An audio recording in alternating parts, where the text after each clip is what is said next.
Hi everybody, and we're back. So today's topic is still, we're going to talk a little bit more about plantar fasciitis. This was a really big topic in my social media feed last week. I was helping people through with some information and some advice there. It's always easier when you can talk to somebody on video and you can give people a little bit more insight. Now, one of the reasons why plantar fasciitis is such a difficult thing for people to get rid of is that there's a lot of generic advice out there. Now we're going to deal with one of the foot types that I discussed in the previous video, which is flat feet.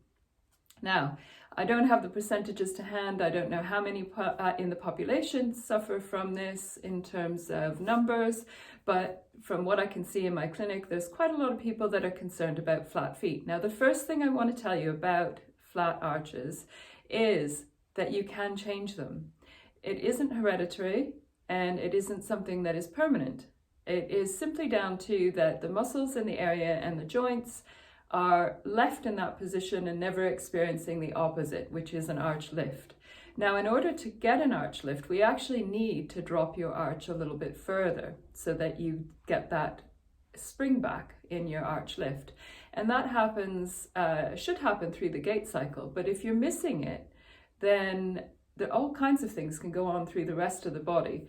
Now, we're dealing really with plantar fasciitis in this case, and with plantar fasciitis, if you are in a position where your arches are dropping, then that tissue is already lengthened. We don't really want to be doing things like rolling on tennis balls or rolling on anything or trying to stretch it further, apart from if we're trying to use that extra stretch to spring us back into an arch lift.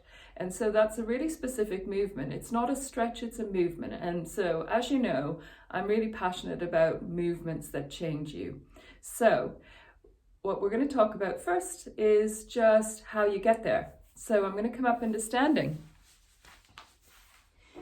Now, when we go into an arch drop position in the gait cycle, our knees should be bending and heading in towards our big toe, just ever so slightly, not lots, and we still want to have the 3 points of contact on the floor. Now, when I go into that position, I would expect that my arch would drop. And so if I come off of that position, when my leg straightens, my arch should lift.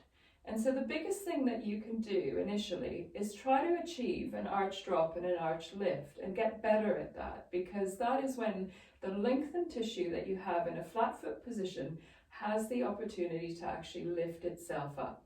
And that's super important. All of the exercises that you see out there, all these generic things, aren't going to achieve that for you. So you really need this. So we take one leg forward. And as I say, just think about that there are lines on either side of your foot. And as that knee drifts forward, we don't want to go out of those lines and we don't want to lose contact with the heel. So if we have too big of a knee bend, then we start to lose our heel. And so we want those 3 points of contact underneath the ball of the big toe, the ball of the little toe, and the heel. Now, you can do this in a couple different ways. This is just one way. So one, we're making sure that this leg can actually take the load comfortably. And we go into it, trying to get that arch to drop. And as we go back, we want to see a lift. And so, as with any exercise, it is really important that you stay within a zone that is comfortable for you. You may have discomfort when you start with any exercise.